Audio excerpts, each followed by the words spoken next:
Assalamualaikum warahmatullahi wabarakatuh. Hello everyone.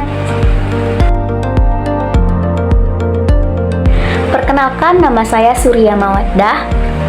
Arti dari nama saya Surya itu diambil dari kata surya dalam bahasa India, dan secara filosofis artinya adalah matahari yang melambangkan cahaya.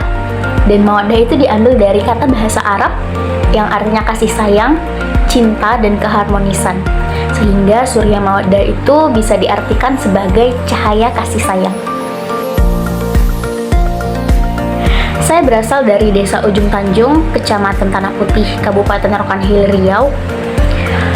Yang paling saya sukai dari tempat asal saya adalah vibes-nya, baik itu jalanannya, makanannya, ataupun lingkungannya.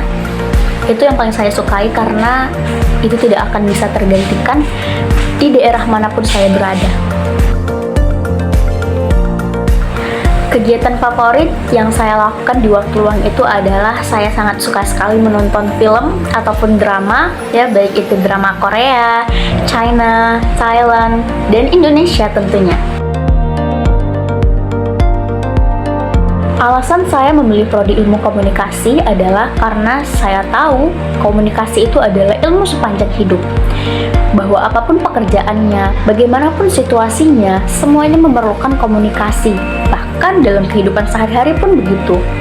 Nah, saya ingin menjadi seseorang yang menguasai ilmu berkomunikasi yang baik. Saya adalah orang yang cinta akan ilmu, dan saya juga suka berbicara kepada orang banyak. Maka memilih prodi ilmu komunikasi dapat menghantarkan saya pada cita-cita ataupun tujuan saya, yaitu ingin menjadi seorang dosen dan membagikan banyak ilmu kepada orang lain. Pencapaian pribadi yang paling berkesan bagi saya itu adalah ketika saya duduk di bangku sekolah seperti SD, SMP, SMA, saya bisa menyeimbangkan potensi akademik dengan akademik, di mana saya bisa tetap stabil mempertahankan juara kelas dan sambil mengikuti berbagai lomba non-akademik. Salah satunya saya pernah mendapatkan juara ketiga Lomba Pidato Bahasa Indonesia di Balai Bahasa tingkat Provinsi Riau. Saya pernah mengikuti organisasi siswa intrasekolah atau OSIS di bangku SMA selama 2 periode. Nah, periode pertama saya menjabat sebagai sekretaris 1 OSIS, dan periode kedua saya menjabat sebagai ketua bidang pengembangan akademik. Tujuan saya mengikuti mata kuliah ini adalah tentunya untuk menggali ilmu bagaimana saya bisa menjadi seorang praktisi PR yang baik, dan bagaimana saya bisa mengembangkan ability to communicate yang saya miliki sebagai modal dasar untuk pengembangan diri saya. Harapan saya dalam proses belajar di kelas ini adalah terciptanya lingkungan belajar yang positif, di mana antara pengajar dan yang diajar itu saling menghargai satu sama lain. Nah, dengan begitu, ilmu bisa diterima dengan mudah dan baik. Yang ingin saya capai selama kuliah ini tentu saja saya ingin menyerap sebanyak-banyaknya ilmu, kemudian relasi, supaya bisa mengantarkan saya ke kehidupan yang baik. Karena saya percaya bahwa orang yang menuntut ilmu itu akan diangkat derajatnya oleh Allah Subhanahu wa Ta'ala. 3 hal yang menjadi kelebihan utama saya itu, yang pertama adalah saya orang yang bertanggung jawab. Contoh kecilnya, tanggung jawab saya sebagai mahasiswa, di mana setiap tugas yang diberikan, saya selalu mengerjakannya sendiri dan tidak melemparnya ke orang lain. Karena saya menganggap bahwa saya sudah memilih kuliah dan tugas itu adalah amanah dan saya wajib untuk menjalankannya. Kemudian yang kedua adalah saya orang yang pantang menyerah. Walaupun saya selalu dihadapi dengan situasi yang sulit, saya tidak pernah menyerah. Saya selalu yakin dengan firman Allah bahwa bersama kesulitan itu pasti ada kemudahan, dan itu yang membuat saya bangkit seburuk apapun situasinya. Kemudian yang ketiga adalah saya orang yang percaya diri dalam hal ketika tampil di depan banyak orang. Nah, rasa percaya diri itu muncul karena sering diasah untuk tampil di depan banyak orang, mulai dari saya kecil sampai saat ini. Saya merasa paling percaya diri di saat saya mampu menguasai apa yang seharusnya dikuasai. Ketika kita memahami atau menguasai sesuatu yang akan kita hadapi, maka rasa percaya diri itu akan muncul dengan sendirinya. Untuk apa? Untuk mendorong kita supaya bisa lebih maju dan berkembang. Saya memiliki beberapa keterampilan akademik dan non-akademik yang dikuasai. Contohnya, jika di bidang akademik, saya pernah mengikuti beberapa lomba olimpiade dan cerdas cermat sampai ke tingkat provinsi. Dan di bidang non-akademik, saya sering tampil membaca puisi, berpidato, menyanyi, kemudian membuat dan memainkan drama. Yang paling saya nikmati ketika belajar itu adalah saat saya bisa sharing ilmu dengan teman saya. Nah, dengan sharing ilmu itu bisa membuat lebih paham dan ilmu itu lebih lengkap diingatan, dan itu sangat menyenangkan menurut saya. Aktivitas yang menurut saya paling cocok dengan bakat saya adalah tampil di depan banyak orang. Tampilannya disesuaikan dengan bakat yang saya punya, seperti main drama misalnya, atau berpidato, berpuisi, ataupun bernyanyi. Saya pernah mendapatkan pengakuan atas bakat atau kemampuan yang saya miliki. Pada saat perpisahan SMA, saya terpilih sebagai salah satu siswa berprestasi. Nah, pada saat itu prestasi saya yang diumumkan adalah sebagai juara kelas, juara cerdas cermat tingkat kabupaten, juara lomba pidato tingkat provinsi, peserta Olimpiade Sains dan Bahasa Inggris dari Universitas Brawijaya, dan lulus jalur SNBP di UIN Suskaryau. Nah, dari hal itu saya mendapatkan penghargaan seperti sertifikat dan piala. Dan dari situ juga banyak guru, teman, dan orang tua yang memberikan apresiasi atas pencapaian yang saya dapatkan. Nah, sehingga itu membuat saya merasa dihargai dan termotivasi untuk terus melakukan yang terbaik ke depannya. Cara saya memprioritaskan antara pencapaian akademik dan non-akademik itu adalah dengan tidak menyepelekan salah satunya. Saya menganggap bahwa pencapaian akademik dan keterampilan non-akademik itu adalah dua hal yang sama pentingnya dalam mengembangkan diri. Nah, sehingga saya harus bisa menyeimbangkan antara keduanya.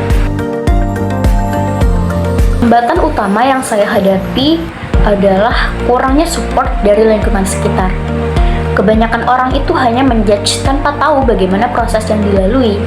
Nah, tapi begitulah kehidupan. Orang lain itu hanya akan peduli ketika kita sudah berhasil mencapai tujuan kita tanpa tahu bagaimana perjuangan yang kita lalui. Nah, yang perlu kita lakukan adalah kita tidak perlu mengambil hati bagaimana perlakuan orang lain kepada kita.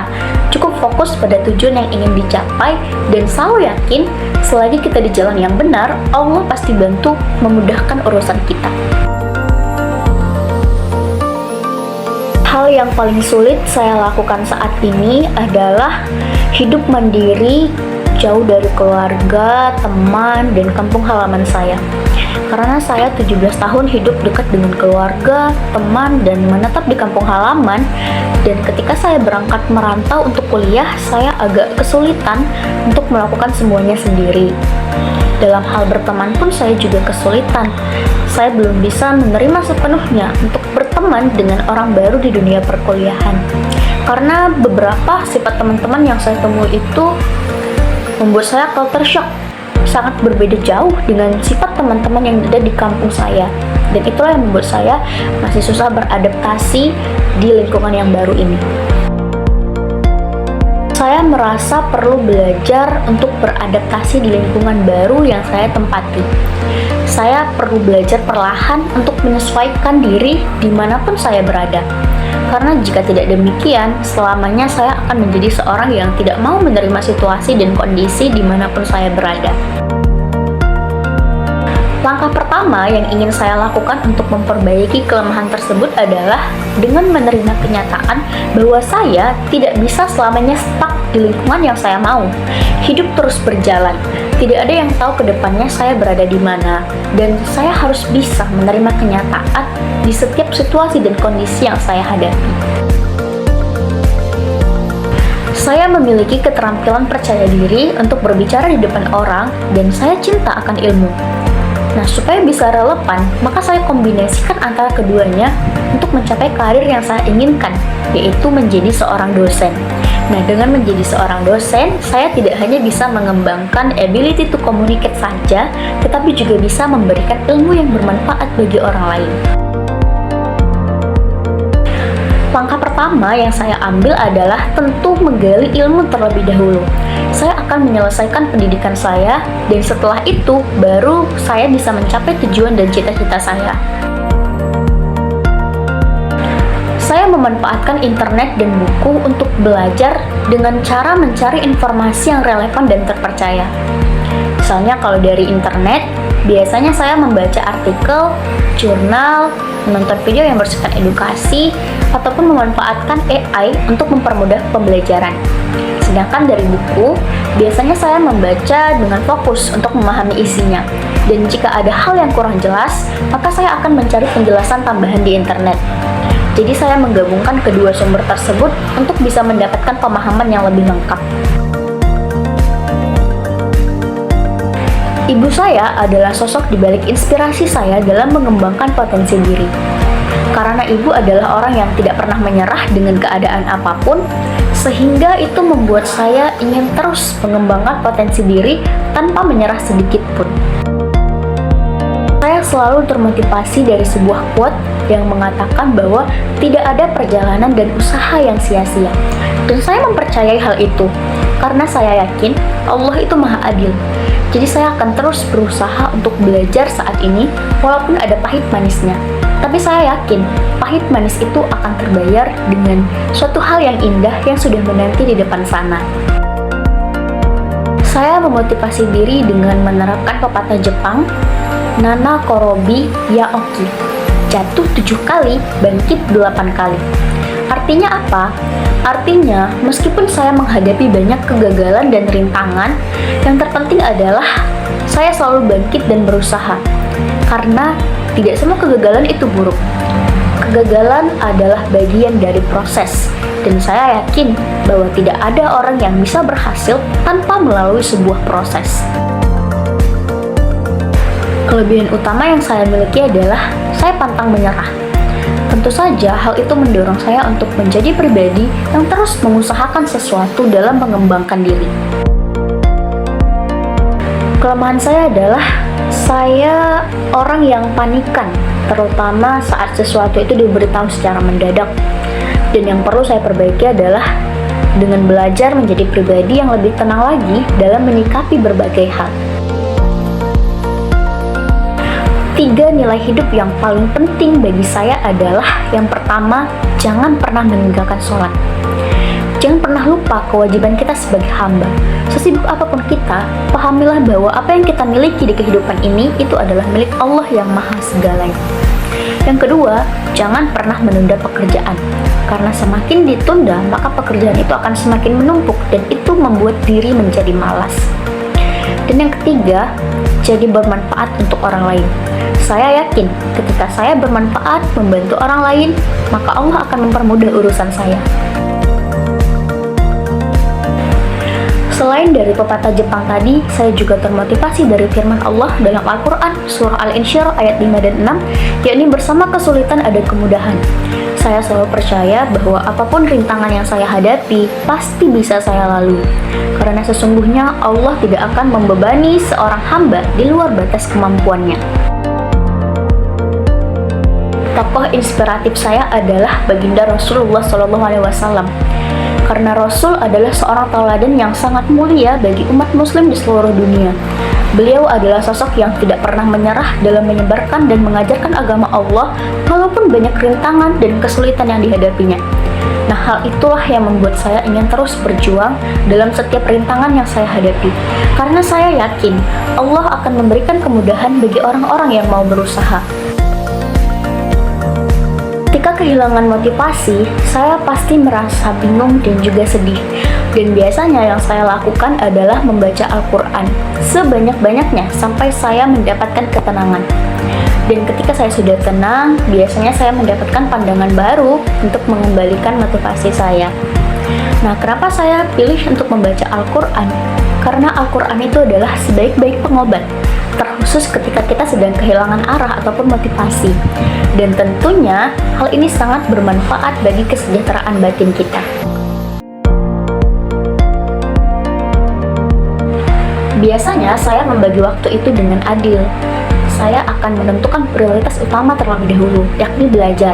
Nah, terkait waktu belajar, saya bisa belajar kapanpun yang saya mau. Biasanya, saya tidak akan mau ikut keluar main bersama teman-teman jika tugas saya belum selesai. Terkait dengan organisasi, saya selalu punya waktu khusus untuk organisasi, dan saya selalu mengusahakan untuk tidak mengganggu pembelajaran saya. Dan mengenai waktu pribadi, dalam 1 minggu saya pasti akan memberikan ruang untuk me time, karena itu suatu kebutuhan bagi saya, dan biasanya itu saya tempatkan di hari-hari weekend. Kebiasaan buruk yang menghambat produktivitas saya adalah bermain handphone. Ketika saya membuka handphone untuk mencari informasi ataupun mencari sesuatu, terkadang saya khilaf malah membuka sosial media ataupun yang lainnya, dan itu bisa menghambat produktivitas saya. Saya adalah orang yang bertanggung jawab. Saya selalu memprioritaskan tugas-tugas saya. Saya rela tidak ikut bermain keluar dengan teman-teman demi menyelesaikan tugas, karena saya tidak akan bisa enjoy jika tugas saya belum selesai. Yang saya lakukan untuk bangkit kembali adalah saya mencoba untuk berpositif thinking bahwa kegagalan itu adalah bagian dari proses, dan kegagalan adalah pengalaman berharga untuk mencapai keberhasilan. Jadi saya akan terus berusaha untuk melakukan yang terbaik. Saya jadikan kegagalan itu sebagai pembelajaran yang efektif untuk bangkit dan mencapai tujuan saya. Terakhir kali saya merasa bangga adalah ketika saya berhasil menjadi siswa berprestasi di SMA. Saya merasa bangga menjadi siswa yang berprestasi tersebut adalah karena usaha dan kerja keras yang saya lakukan yang begitu sulit untuk menyeimbangkan antara prestasi akademik dengan akademik. Tetapi semua kerja keras itu terbayarkan saat nama orang tua saya dipanggil untuk berdiri ke depan dan mendampingi saya, dan saya melihat segaris senyuman muncul di wajah orang tua saya, dan itu yang membuat saya bangga. Cara saya dalam mengukur perkembangan diri adalah dengan membandingkan kemampuan atas pencapaian saya yang sekarang dengan yang sebelumnya. Misalnya dengan melihat apakah saya sudah menguasai keterampilan yang baru, dan juga saya meminta pendapat dari teman saya sebagai pengamat bagaimana perspektif mereka tentang perkembangan diri saya. Saya selalu berusaha untuk tetap tenang dan rasional ketika menghadapi tekanan atau konflik. Salah satu cara yang saya lakukan adalah saya berusaha untuk tidak langsung melontarkan kata-kata yang bisa menyakiti hati pihak lain. Nah, biasanya saya akan mengambil waktu sejenak untuk menenangkan emosi sambil memikirkan solusinya. Dengan begitu, saya bisa mengelola emosi secara profesional dan menjaga hubungan baik dengan pihak lain. Saya selalu berusaha untuk menjaga komunikasi yang jelas dan terbuka antara teman, keluarga, maupun rekan kerja nantinya. Nah, karena dengan komunikasi yang jelas, tidak akan ada kesalahpahaman yang bisa merusak hubungan baik antara setiap orang. Saya cukup terbuka terhadap kritik karena saya memandangnya sebagai peluang untuk belajar dan berkembang. Kritik itu membantu saya untuk mengenali kelemahan yang mungkin tidak saya sadari sebelumnya. Nah, dengan begitu saya bisa memanfaatkan kritik ataupun masukan untuk memahami apa yang seharusnya saya perbaiki. Peluang terbaru yang saya manfaatkan untuk mengembangkan diri saat ini adalah karena saya sekarang tinggal sendiri, saya menjadikan itu sebagai peluang untuk memanfaatkan waktu dengan belajar secara efektif, dan selain itu saya juga berusaha menjadi pribadi yang lebih independen. Saya mencari peluang dengan mempertimbangkan antara keterampilan yang saya miliki dengan tujuan hidup saya. Sebelum saya memilih suatu peluang, biasanya saya akan mencari tahu bagaimana peluang tersebut dapat mendukung perkembangan diri saya. Nah, saya juga memperbanyak berbincang dengan orang lain yang memiliki pengalaman di bidang yang saya minati. Untuk apa? Untuk mendapatkan perspektif yang lebih luas. Nah, dengan begitu, saya dapat membuat keputusan yang lebih matang dan memastikan bahwa setiap langkah yang saya ambil sejalan dengan tujuan hidup saya. Tentu saja saya pernah melewatkan suatu kesempatan. Contohnya, saya tidak jadi bertanya kepada dosen karena terlalu ragu-ragu untuk menanyakan suatu hal yang saya tidak ketahui. Nah, pengalaman tersebut mengajarkan saya pentingnya bertindak cepat dan berani ketika peluang datang. Nah, semenjak saat itu saya berusaha untuk menjadi lebih terbuka dan berani dalam mengungkapkan pendapat. Itulah tadi sedikit penjelasan tentang perkenalan dan juga pengalaman diri saya. Wassalamualaikum warahmatullahi wabarakatuh.